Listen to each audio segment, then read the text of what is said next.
Let's see if the numbers are going. Yep, they're going. We're live, Tom. We are live on my phone, and then Dave will get us going. And I actually got to do 2 dad jokes, Dave, and an aphorism, but I got 2 more at the end, and yours. I'll save mine for Okay. for later. Okay. It All makes me look like a dad joke hog. That's okay. That's okay. But this way this is called teasing.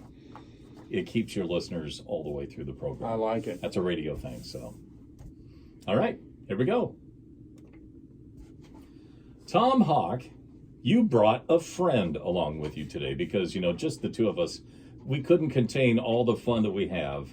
And so we decided to branch out a little bit. We sure did. And it's a bipartisan friend from the Kansas House. My Republican friend, Representative Dave Baker from Council Grove. Welcome to Senator Hawk Talk. Thank you for the invitation to participate in the podcast today, Senator Hawk, and I look forward to a lively discussion about some of the topics we've dealt with in the legislature this last year. We've covered the gamut, so I'm sure some things we'll share a common opinion and view of, and there will be some things that will just remain polarized. But anyhow, it'll be a good time in the lively discussion. And next time we do this, you'll have to bring your own dad joke, but we'll let you off the hook this time. Dave and I kind of cover the front on the dad jokes. Yeah, and we're going to add some toward the end as well, so you got to hang on. So quick question for Dave. What district do you represent? I'm District 68, which is Chase County, Morris County, the city of Harrington, and then the southwest part of Junction City. Subject to change, which we'll talk about that a little bit later on. All right, Tom, dad joke 1. All right, this came from one of my listeners. Oh my! Who said you probably have heard this one. What? So, Dave, when does a joke become a dad joke? When Dad tells it. You're close. When the punchline becomes apparent. See, these are high level. See, now our audience couldn't get Dave Baker's reaction, and that was an eye roll with a slap in the face and shaking my head, all rolled up in one. It was good. It was good. I like this one from one of my constituents. The other one I have, and this one kind of fits. We try every year and didn't pull it off this year to legislate some kind of a sane medical marijuana law. I get a lot of constituent things, so this one sort of fits as. Okay. So I'm not going to ask this in the form of a question, but I do know a guy who is addicted to drinking brake fluid, but he says he can stop anytime. Very good. Very good.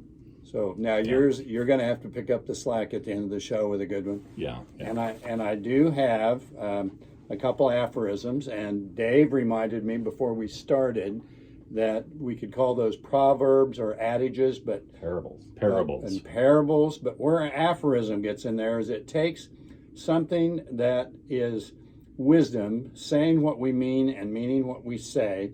And so I heard the governor of Montana back earlier in the session, and he said something that I thought was really good, and it sort of fits where we are in this legislature and some of the things we're going to talk about today. So here's his aphorism: optimism without action is meaningless. That makes perfect sense. And sometimes in the legislature, we have a lot of optimism. Going in, you at least hope that you do. And sometimes a lot of pessimism. Mm-hmm. But we need action if it's going to mean anything. So we did finish up the other night at 2:31 in the morning in the Senate. I think the House quit earlier. And so we got a lot of bills out, but not all of them. And there'll probably be some more. We're going back in May 23rd. And then a few weeks after that will be our formal ending day called Sine Die. Mm-hmm.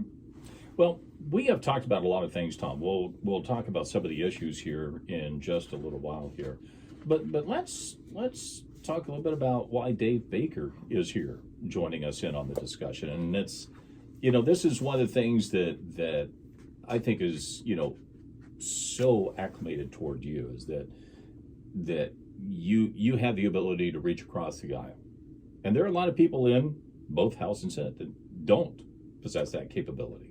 unfortunately. Yes. But we do have several who Mhm. are really tuned into that Yeah. and open to that. So, And Dave is certainly one of those. yeah. Dave, what's the secret to that? When I was growing up, my father was a minister, and we had to learn to get along with everybody. Mm-hmm. And every morning when we left the house, my mother gave us those famous words. She said, "You be nice to everybody." Mm-hmm. And I've lived my life that way. Yeah, yeah. As a longtime broadcaster, I mean, I try to treat everybody the same, regardless of what their political, religious, outside of sports, teams maybe. But, kindness goes an awful long ways. Yes. I came out of the supermarket industry. I started out in high school and worked my way up. Bought my first business when I was 19 years old. Bought a milk distributorship. Went broke going to college. Imagine that. Good. And consequently, I've just been plowing the ground ever since. And you learn when you're in business, everybody's your customer. So no matter where your views are on different subjects and things, when it comes to day-to-day operations, you be nice to everybody, because they can make you successful or break you. People ask Michael Jordan why he didn't get involved in politics, and he says both Republicans and Democrats buy shoes. That's right. Absolutely. Well, I had a little different advice on that early on in my career.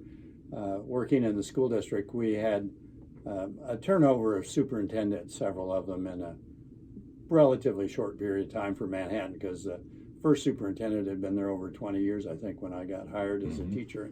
So one of my colleagues said, "Tom, just some advice for you. Be nice to everybody. You never know who your next boss might be." That's a good way to do it. And so there's what is it? One of our colleagues in the Senate says, if it wasn't for self-interest, there wouldn't be any interest at all. That's exactly So correct. that's a self-interest part. So the legislature has a little bit of both. Being nice to people because it's the right thing to do, and sometimes there's some self-interest in there also. well, speaking of self-interest, we had a big deal pop up in the news here, a few weeks ago, with Scorpion announcing this big investment in our region here with 500 employees at a plant that's going to be built off XL Road and Highway 24 in Potawatomi County, just east of Manhattan now, but soon to be apparently Manhattan annexing that area. That's a big deal. Well, let's go back, because I think the legislature and our national senators and representatives in Congress had a lot to do with that. I wound up working with Governor Brownback to get some of the state money we needed to get into that, just to pull it off. But it was a big coup that President John Weefalt visualized, that we needed to bring what was at Plum Island to Manhattan, Kansas. And I think it was the force of his vision, combined with Pat Roberts carrying the ball at D.C. along with the other reps, and then our state legislature. Big bipartisan effort. So we wouldn't have had that without getting NBATH, and K-State being here is one of the reasons that we're finally able to capitalize on what I think is going to be a lot of great economic development for the Manhattan, Flint Hills region, as well as the state of Kansas.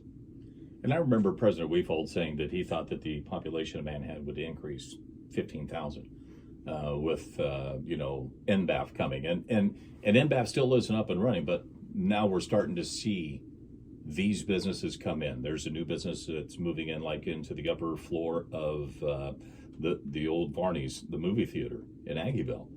That great. is going to be there. We've had several others that have come in because they understand the value of what MBAF brings to their company. And this Scorpion thing may or may not be the biggest one of them yet. There's so much possibility. Oh, it's a great possibility, and particularly on the Scorpion thing, I want to give Lieutenant Governor David Tolan a lot of credit too.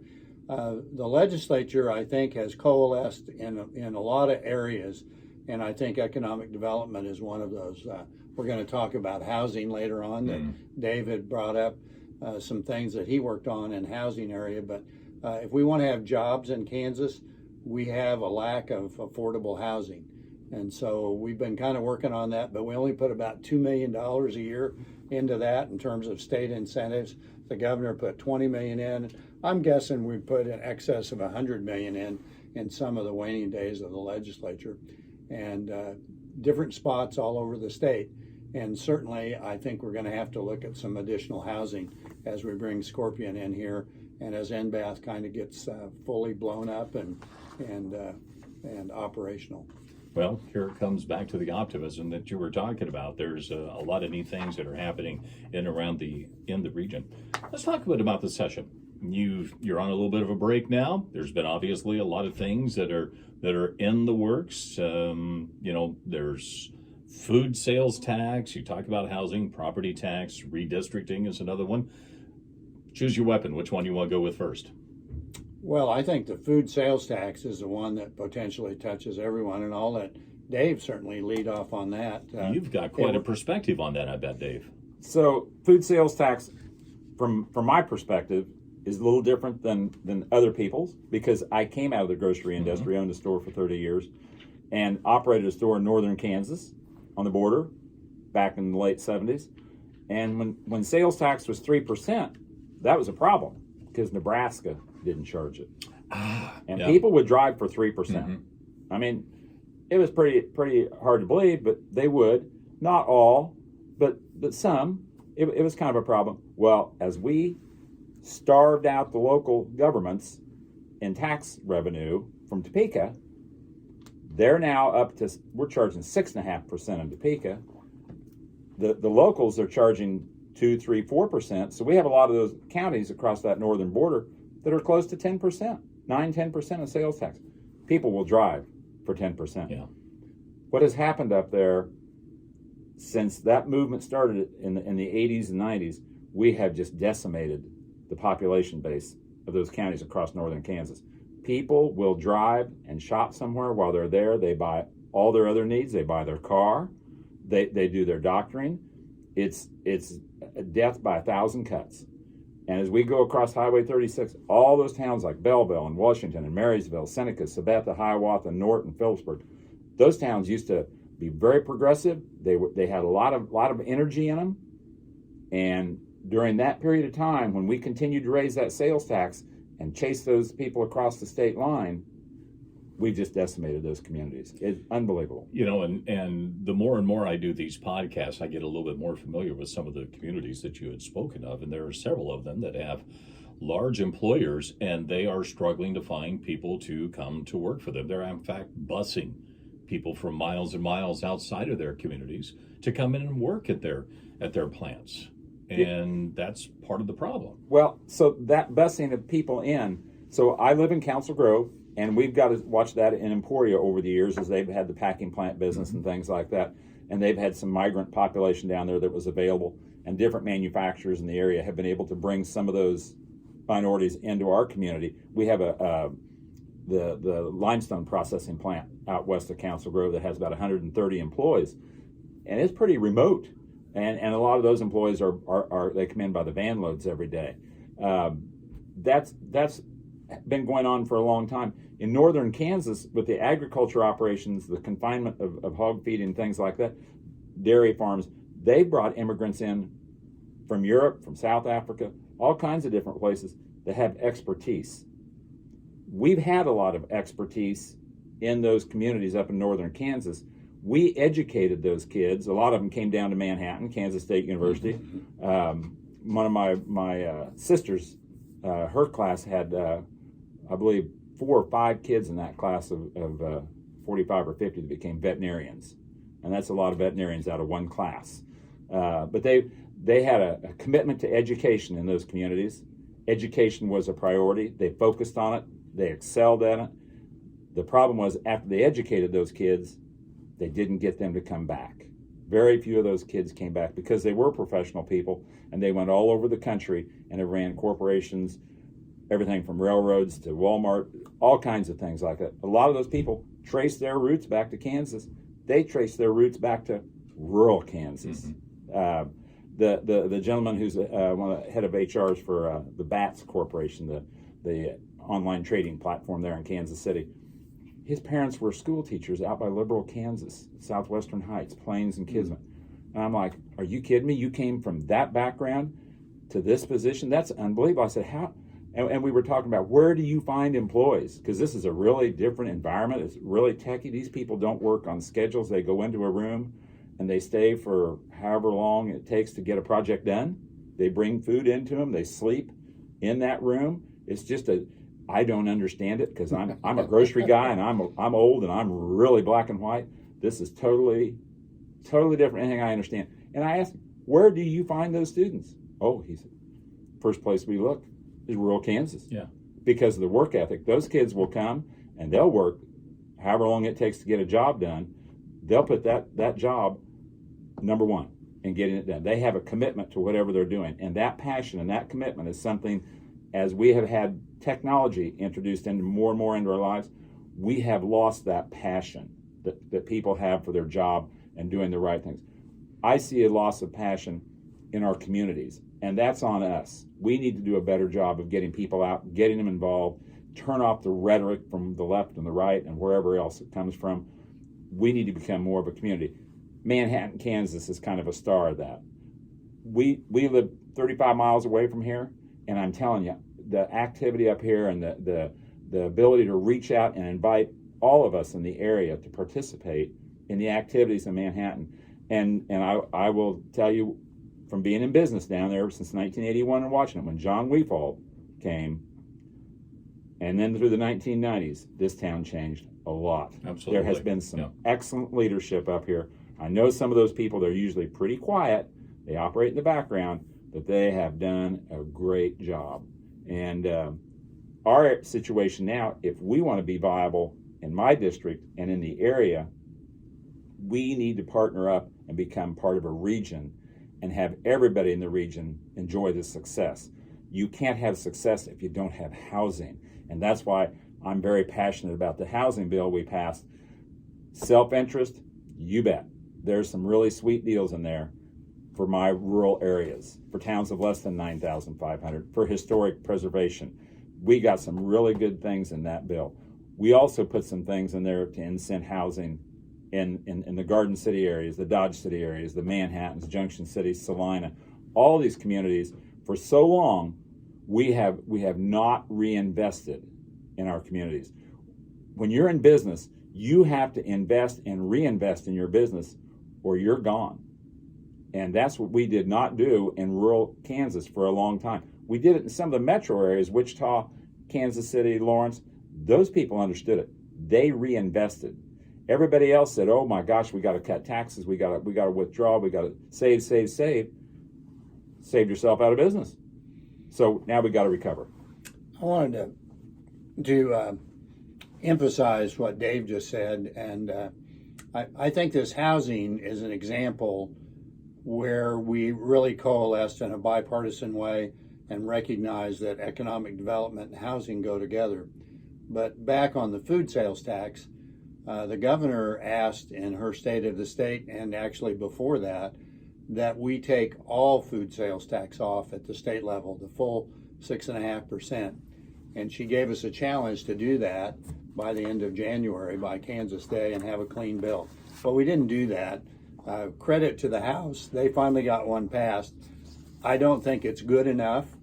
They only took 2.5% off, and it doesn't even start till after Thanksgiving and Christmas. So it's a year from now before it actually goes into effect. And I asked some of my colleagues, why in the world our revenues are way up?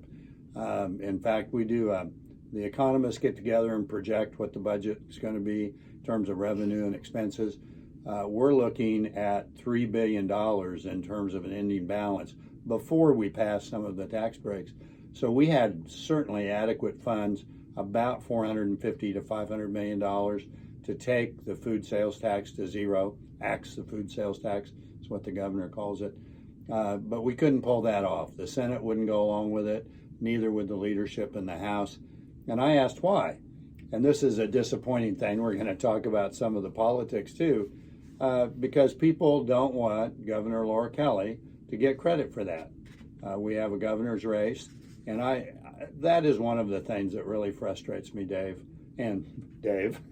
that we should do what's good for all the people, and we should suspend politics. We did it on the housing, I think, even though there were some people who got special money available to their communities. It's still going to help the state of Kansas. And as Dave says, Manhattan has done very well because we've worked in a very cooperative way, regardless of who's governor, regardless of who's in control in the House or Senate in Kansas, and our congressional people. But we want to make sure everybody in Kansas has a good shot. And I think rural Kansas, the health of rural Kansas is a critical thing for the future of our state. So I'm hoping when we go back May 23rd, we even got better news just a few days ago on April 30th, May 1st. Revenues are up another $170 million. So we could really afford to take sales tax to zero, and we could do it July 1st and let people have a great 4th of July. So I'm hoping we'll put partisan politics aside. The governor's race will heat up on a whole bunch of other topics. Let's give our voters the relief they need by giving them zero food sales tax. Helps every single family, rich, poor, in the middle in Kansas. This is Senator Hawk Talk. I'm Dave Lewis, and Senator Tom Hawk is here in the studio. Brought along a friend, state representative from the 68th District, which covers Chase, Morris counties and into Dickinson County, and maybe a little change in that here. Dave Baker is joining us, and we're having a delightful discussion today. We talked about a lot of things here already, but we talked about the food sales tax, the housing situation. But let's jump into this redistricting thing. So my Deep district, breaths. yeah. So my district, the 68th district, has changed much more so than Senator Hawk. Chase County is not very populous. It had about 2,500 people in it, and But doesn't it have the greatest courthouse in the state of Kansas? you know, it's got some of the greatest people. You know, we have a great one here in Riley County, but that one has, I just love that scene. It has character. Down the street.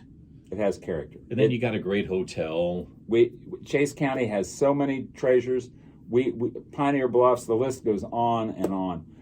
You got a national park. Yeah, we had that in all of our areas in rural Kansas. We have all kinds of treasures. Yeah. We aren't very, very good at marketing. We don't tell our story very well. But I will tell you, Chase County is a wonderful place. Very agriculture. 80% of the land in Chase County is absentee owned. That's a real challenge. Yes, and that'll be a topic for a future podcast because that's one that really pretty passionate about. I have a lot of my constituents that are really passionate about that. The ownership, the ability to own land has been restricted by all the outside money that has come in from people who've made their money overseas in all kinds of different industries other than agriculture. They bring their money out to buy our land for wealth preservation. And that was never the intent when we changed tax laws in 1988. A tax-free CD, I think you said the other day when we talked about it. That's how it is viewed, as a tax-free CD. And that really rubs us wrong. I have a lot of constituents who have next generation of family wanting to come up and farm, and they cannot buy land. So with Chase County, it's going to be hooked down to a representative out of the Eureka area, Joe Newland, and I'll be taking, and in exchange for that, they'll move me up closer into Riley County because they've had to shrink the representatives here in Riley County back into Manhattan. So I'll come all the way up to the river, and then I'll go east into Geary County over to Jefferson Street. So I'll have most of the rural areas of Geary and Riley County, which I really enjoy. Those are people that I understand their issues and know a lot of them already. 177 highway has been a real heartburn situation, and we're finally getting that addressed. Really looking forward to that new highway helping us tie the commerce of the area, grow the area base a little bit more. So, and that has a big impact on southern Riley and Geary County because those people who live out there, that road has not been safe to drive.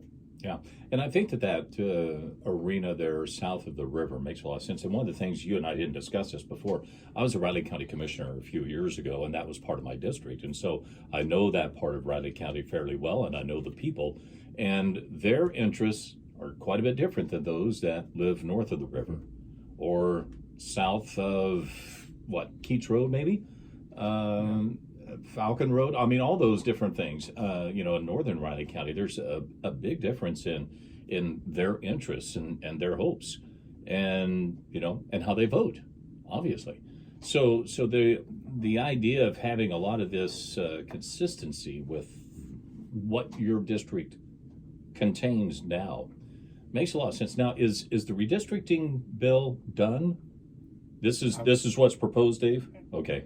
And actually, there is litigation, and the Supreme Court is, I think, supposed to rule on the 16th of May. Okay. And that's on the congressional map. So that's been challenged. And then my colleague I sit next to on the Senate floor represents Baldwin City and part of Lawrence. And there are only two districts where two sitting senators were district in to compete against each other. One of the criteria is not to do that. So he's not very happy, and he is challenging, I think, through lawsuit, saying that his district was not formed. It was stretched and took away a lot of the constituents that he's gotten to know. And so we'll see how that challenge with essentially saying that it was gerrymandered, just like the congressional districts were. Sort of odd to put part of Lawrence and to break Douglas County up and put Lawrence in with Manhattan in terms of the big first, where they've always been in the second. So I think we could do a better job on the maps, and it may be when we get together on May 23rd that we're going to have the redistricting committee, at least for the Senate and the congressional districts, draw up some new maps. That's certainly possible. I don't think my district is likely to change much, because we gained about 10 to 12,000 more voters with the way we counted people in the census. We did not used to count Fort Riley and K-State students, so we're counting those in my Senate district, which is why it shrunk to only Riley County, and I lost Clay County and part of Geary County. Okay, well, a lot of yet to be seen. We'll be anxious to see the outcome of that. Let's talk about sports gambling. Yeah. We didn't preface this here in our pre-talk, but it's a big interest in and around when you have, K-State and Big 12 type action, and of course all kinds of other things. Yeah. And you feel like you're coming to age with this? It just maybe there's another aphorism or a proverb that bad penny keeps turning up. Maybe a parable. I voted for it. I don't think Dave did. I'm not wild about gaming. We both grew up Methodist.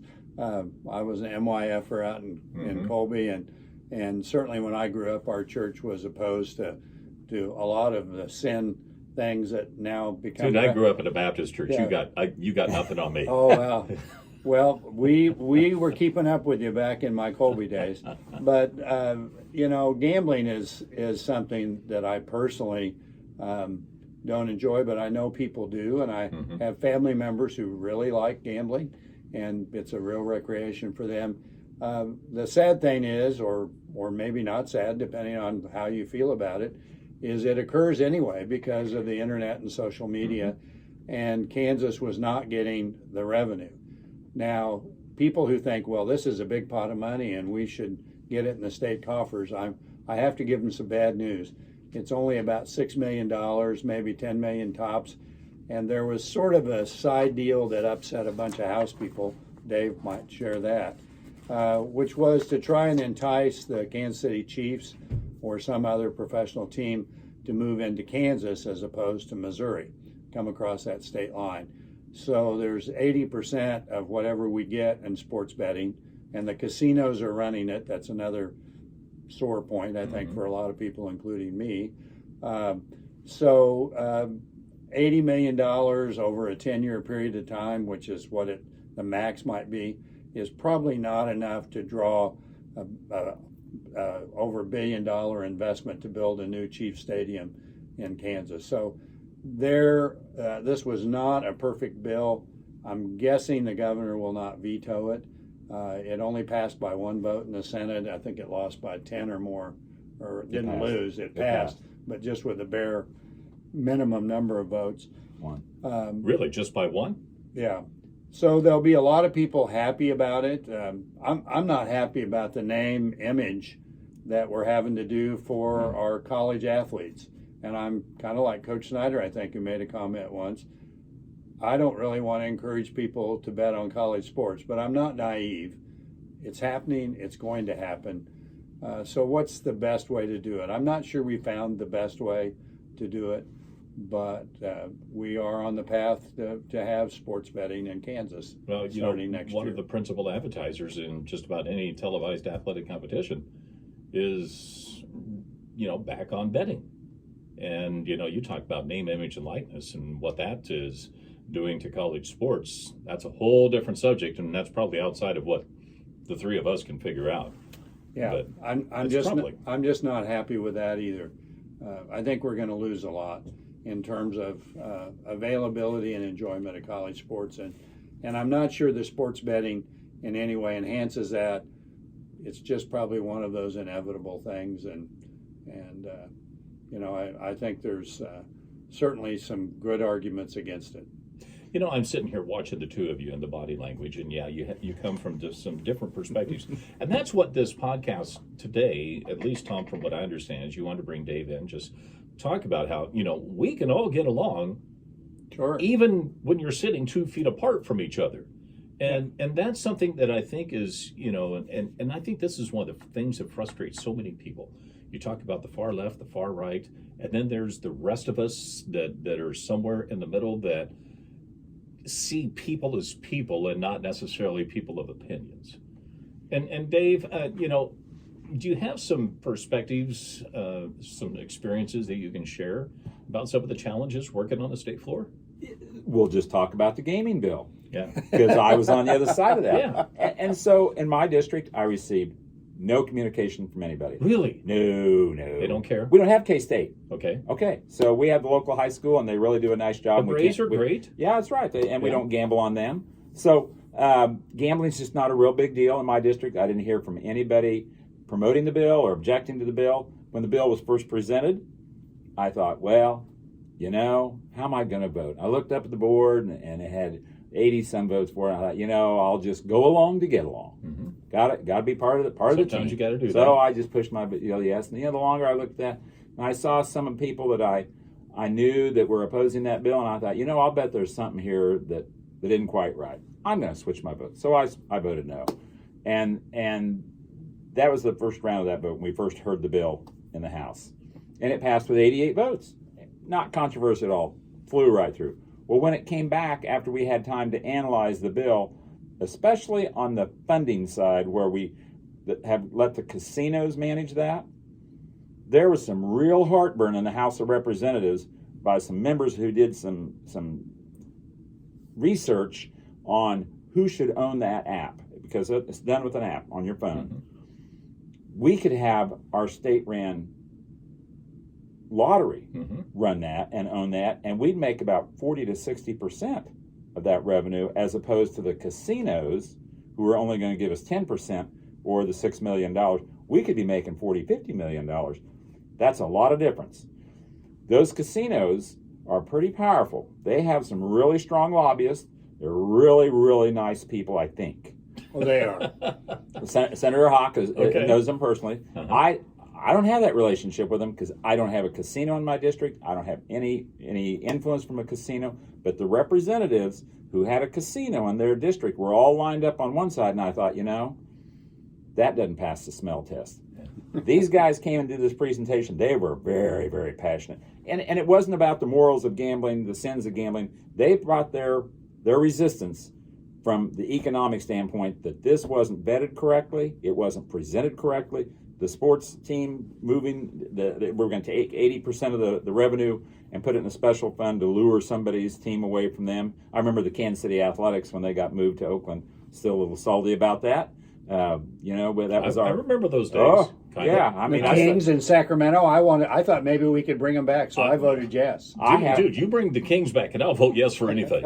I have a lucky rabbit's foot, and I'm sure in today's world that some of my friends in the Humane Society would be aghast if they saw that lucky rabbit's foot. There we go. So anyway, I had some heartburn on that bill. It was an easy vote for me to say no. And next time it came back, as that information became transparent, that bill failed in the House. It only had 61 votes, and one of the members was absent. I don't know where he was. He wasn't in the room. I guess he's in the bathroom, which would have been a really good idea. The rabbit. I don't think he's not very fast. He couldn't have been a rabbit. So anyway, when he came in the room, boy, they marched him right back to the Speaker's office, beat the thunder out of him, and he came back and he voted yes. So now they had 62 votes. The gentleman sitting beside me had sponsored a bill earlier that year that he had worked on for 6 years, the APRN bill, the nurse practitioner bill, which that's another whole subject. But he finally, after 6 years and unbelievable arm twisting, got that bill passed. And they threatened him on the phone. The majority leader called him and said, "You better change your vote or that APRN bill is tanked." And I said, "Oh, they wouldn't do that to you." And he looked at me and he said, "Oh, yeah, they would." And he switched his vote, and they got their 63. So, not real happy about the way that went down. The gambling side of it, I don't gamble. I'm too cheap. I'm a bad loser. I have a whole list of things. I like him anyway. I just don't enjoy. I loved coming up to K-State games. I had season tickets for decades. My friends down there had them since 1946, the same group of us. We've let the outside influences come in, and maybe they're not quite as much fun as they used to be. The marching band was, my wife, she'd walk over hot coals to go hear that marching band. That was a huge part of one of the reasons we came to those games. It's all been kind of minimalized, and we've now brought in the imaging and all kinds of things. We've changed. But there are some things that I'm still not willing to change on. And the transparency on that gaming bill was very lacking. I think that's one of the things, if you read a news account, and this is not to pick on any of the news media outlets, it's just that it's so difficult, I think, for people to follow and get the entire picture of what's out there stated, because there are things that you talked about, Representative Baker, that I hadn't heard and probably wasn't privy to, or many of those that are in journalism probably didn't have any idea. Some of those things are going back behind closed doors, and these are the types of things that I think speak ill from a lot of people's perspectives on what happens in the State House. So, to preface that night, the first bill we heard was our first tax bill at 11 p.m. that night. That's a late night to be talking about taxes. And that bill had 29 provisions in it. We don't call them bills because you can't put 29 bills in one bill. That's illegal. Well, the tax committee is exempt from that. Oh, so we have 29 bills, and the chair of the tax committee is up there, and he is embarrassed to have to even present this bill. We worked all year in tax committee. We've done good work, passed good bills. Nothing's been done until 11 o'clock on this night. We bring some of them came out of the Senate. We had never seen those bills. We had never vetted those bills. One of my friends, I guess we'll call him a friend from down in the Wichita area, got up and he railed like nobody I've ever seen. I thought we were going to have to get heart medicine to tone that guy down about how wrong this is to take and legislate in this manner. We don't do anything all year long until this night at 11 p.m. and we bring this bill, half of it unvetted, never seen before, by the tax committee in the House of Representatives. We don't know, and they're telling us either you vote on this and you approve it, or this thing's tanked and you get nothing. All the good stuff that you've done that's in that bill, it's all for naught, and you get nothing. So that's inefficient. He challenged us next year to come back and do a far better job, and we finally got him back to the seat. It was stressful, but we got him back, pulled him down, and the very next bill that came up was the gaming bill, and it lacked the transparency and stuff. And boy, he was right back down to the well. And when he got through, leadership decided maybe we should go home. So we got out of there about 2 hours ahead of you, because things had the mood of the body had changed, and leadership had lost control of the Republican delegation. They couldn't control the way we voted. Historically, the leadership, that's their deal. They like to get enough hammers over the top of your head that if you don't behave, they can bash you. They lost that night. Some of their staunchest supporters historically bailed on them over that tax bill. That bill was wrong. Then they came right behind it with this gaming bill, which smelled even worse. And about any bill they brought behind that was probably going to fail. So, the gaming bill has some real deals. Food sales tax, my grocery guys that are getting the thunder beat out of them also, because they can't compete against the guys across the state with a 10% tax advantage on your deal. You see how far people will drive for 30 cents on a gallon of gas Well, you got to see how far they drive for 10% on their groceries. So it's personal with me. And to think that we have a legislative body that doesn't care about those individual businessmen, that crosses all the lines with me. This gaming bill, when they brought that thing, and it wasn't transparent, it had some real rats inside of that. I mean, the carrier of the bill, who worked on the bill, I think, some of the things that they brought up, he didn't know, because it was not. They waited. This has been going on for a long time. We've had 4 years, I believe, to work on this bill, and we're doing it all at 12 o'clock at night, and and I understand why they do that, because the best way to get legislation passed is to make it an emergency, and it's either or. And if you want to get anything good, you got to take all this bad. And then I come back out, and I love to go door to door. It's my favorite thing in life, outside of outrunning the dogs in Junction City.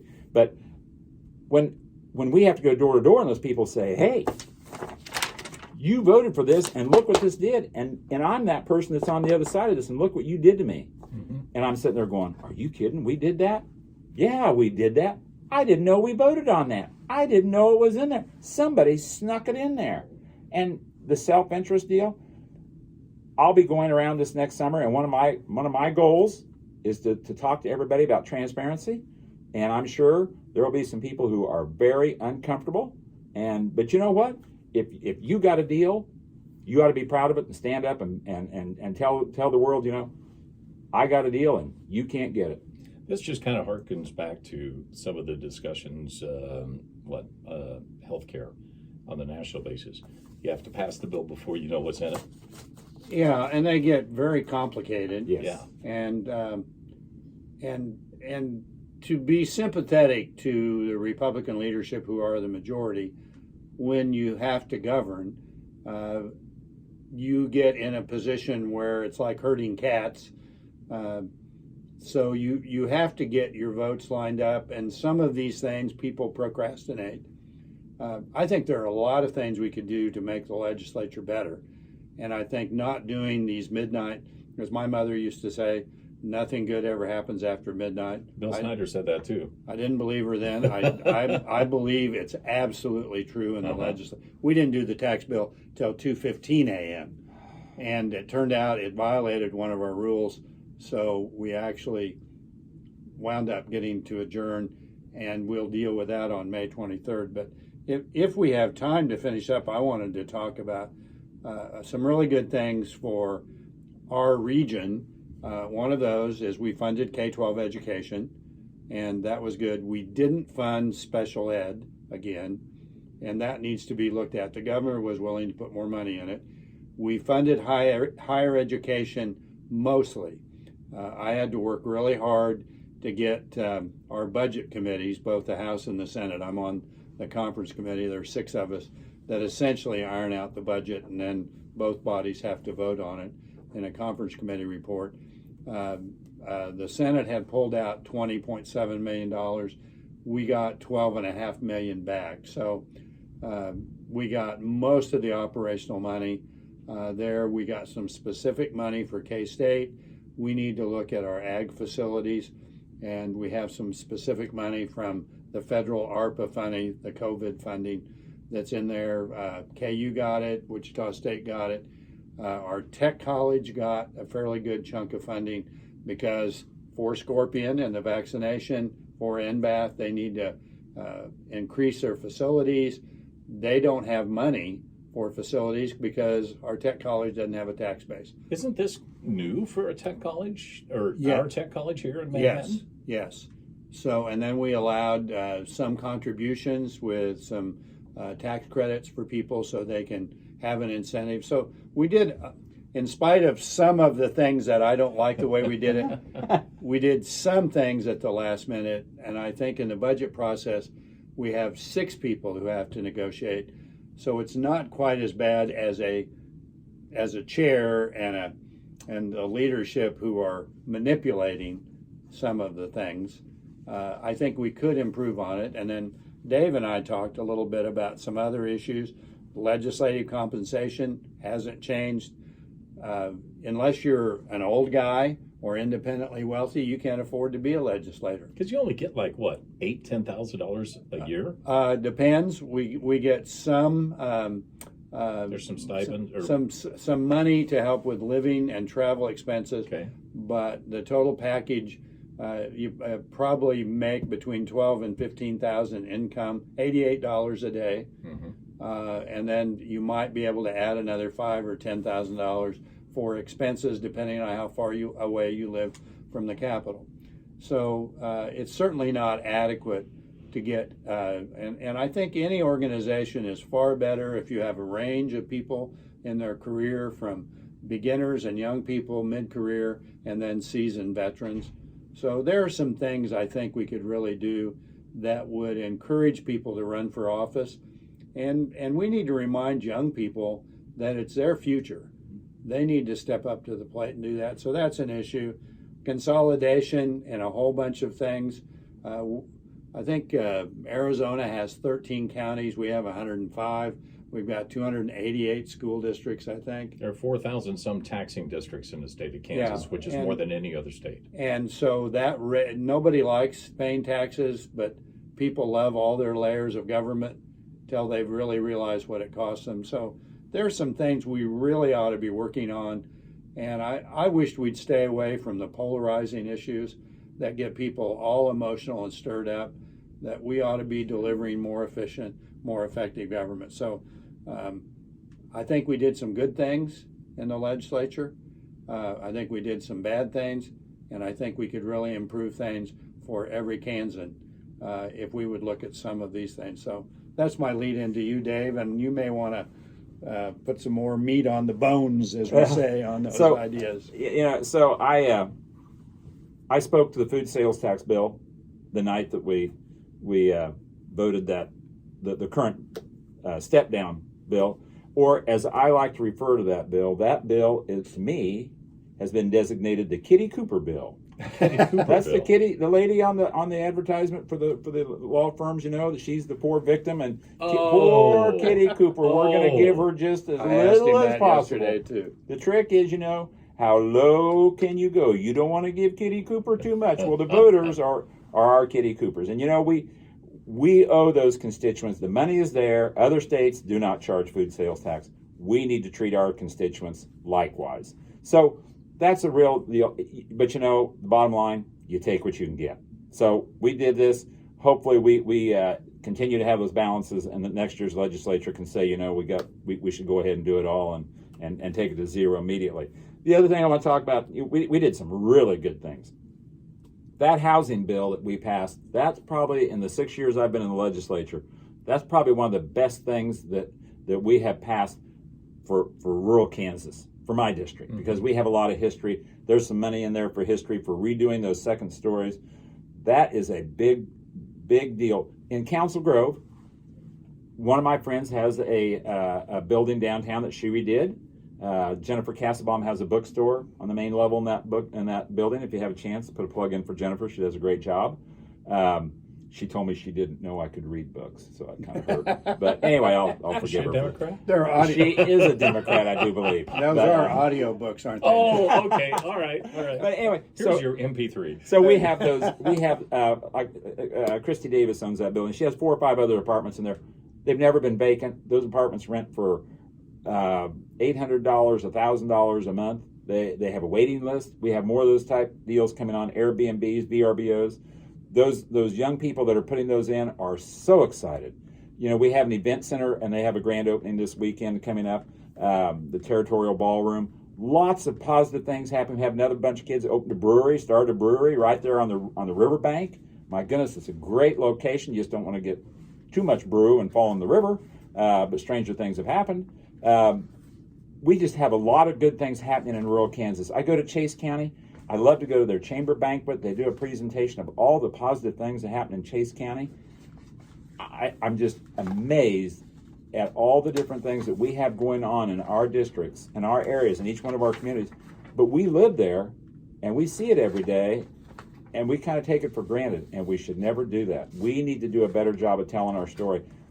Secretary Tolan, he's kind of stepped up and helping with the marketing now. I think he's going to bring that into their Department of Commerce, I believe. Is that correct? Are they going to take over some of the marketing? I think so. And he's a rock star. I've never seen anybody work as hard as he does to promote Kansas and bring business. $8 billion of outside business investment in the state of Kansas this past 3 years while he's been lieutenant governor. And if I could throw this in, and it hasn't yet been released, but there will be a podcast, Think MHK podcast, which is done by the Chamber of Commerce, where Darren Solden, Rebecca Robinson, and Jason Smith talk about how Scorpion came to be. Yeah.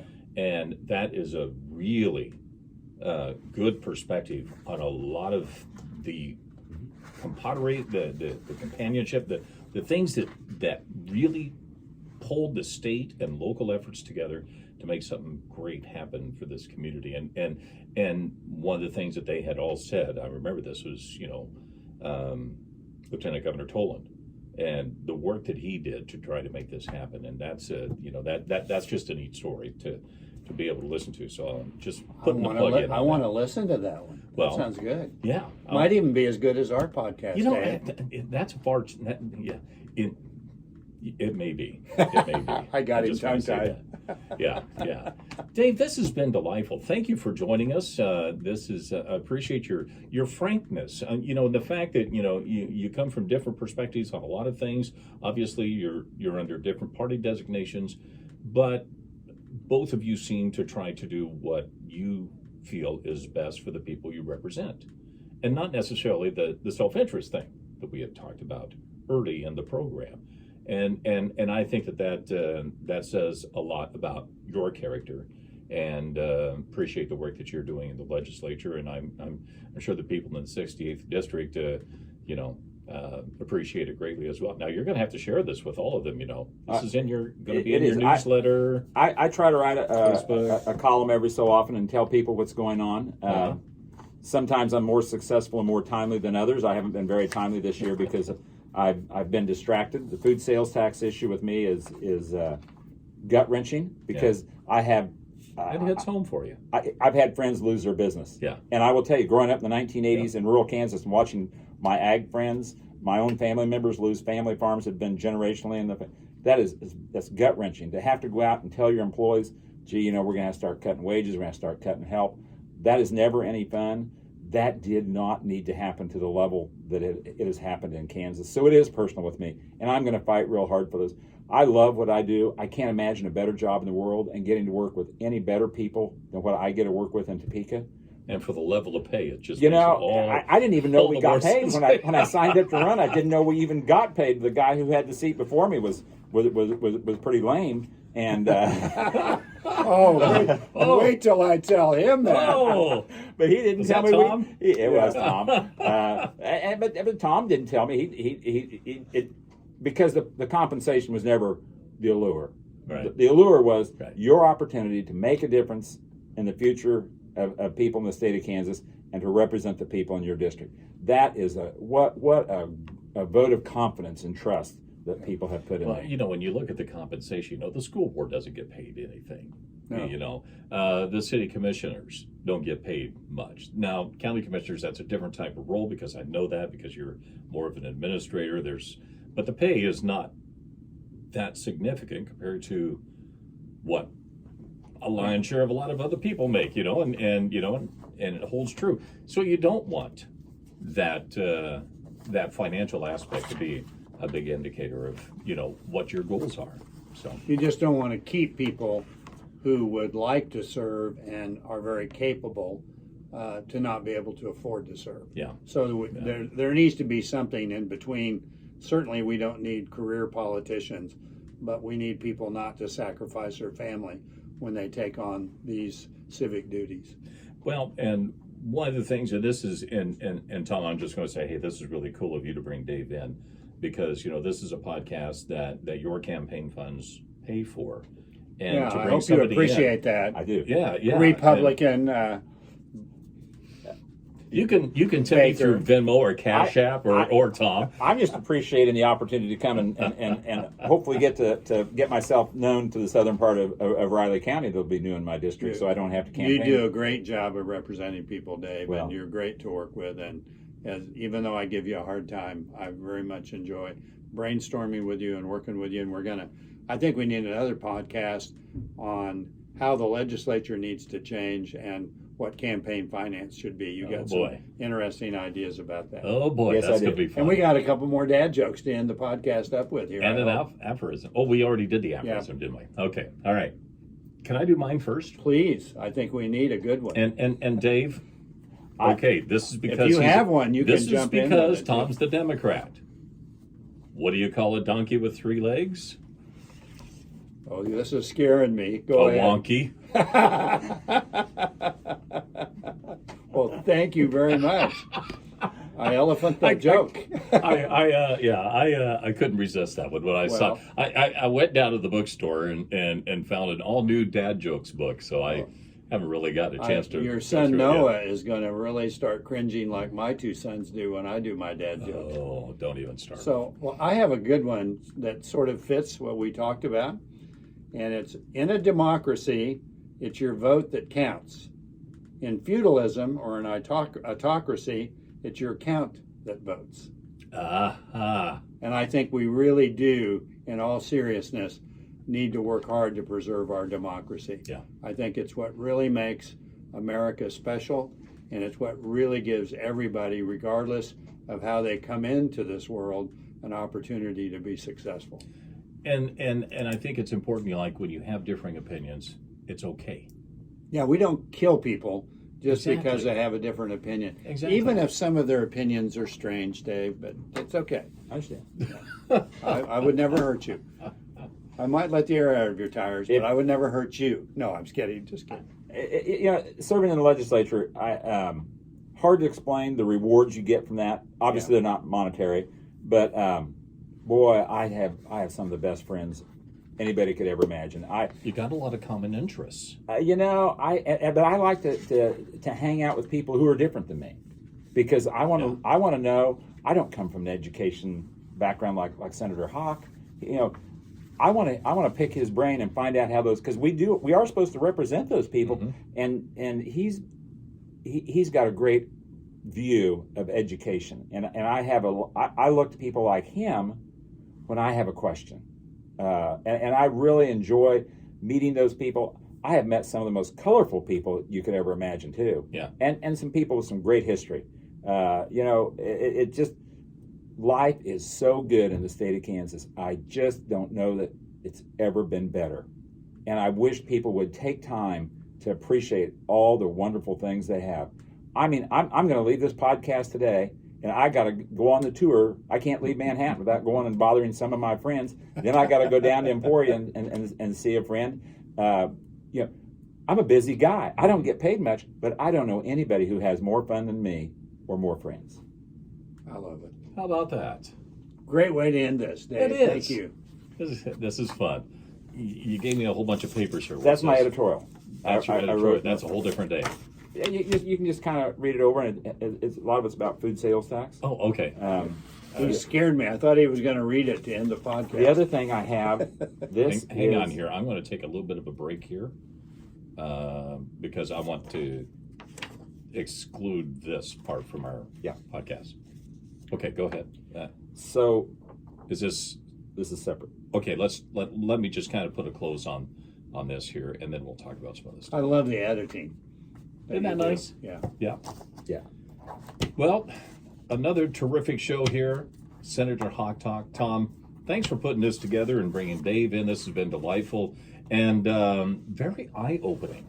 And I think that those that listen to this podcast, it gives them hope, and hopefully with that comes the optimism and maybe some action, so it won't lead to nothing. That's the key. Thank you. There we go. So this is an open house. You talk about heartburn. Something make you lay awake at night. Schwartz Family Farms out of Minnesota, the 10th largest hog producer in the country. Big operation, right? They're building a new facility by the Delavan Air Base by Brent Bayer.